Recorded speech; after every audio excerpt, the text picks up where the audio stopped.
šogad gribēju jūs sveikt Latvijas atjaunošanas svētkos no Strasbūras, no Eiropas parlamenta. Tāpatās kā pavasaris dod iespēju dabai atmosties no ziemas sasaluma, tā 4.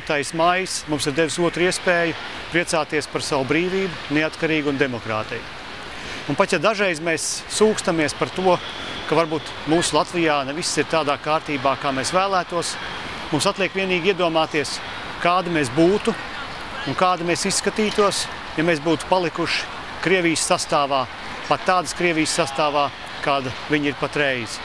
Mums nebūtu demokrātijas, mums nebūtu brīvu vēlēšanu, mums būtu ļoti augsti izplatīta korupcija, mums nebūtu savas kultūras, mums nebūtu savas valodas.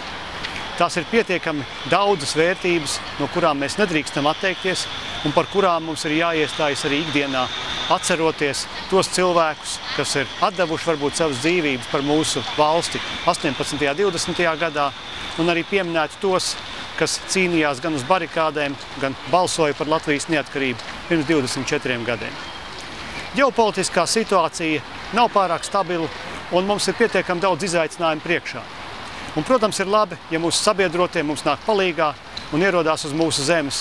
Ir labi, ja mēs nostiprinām savus bruņotos spēkus un jau 4. gadu priecājamies par to, ka arī pavasarī tagad viņi dodas parādē. Mums nav jāsalst 18. novembrī priecājoties par saviem karavīriem, bet mēs varam redzēt viņus saules staros un varam redzēt pavasarīgā gaisotnē.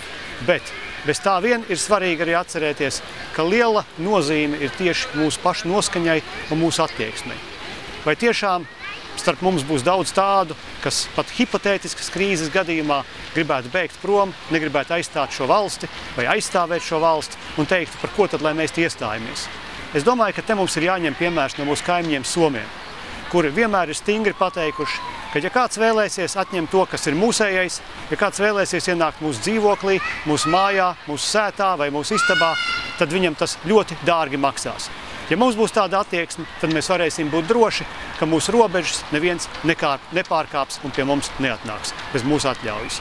Priecīgus Maija svētkus, priecīgu mūsu valsts neatkarības atjaunošanas gadadienu!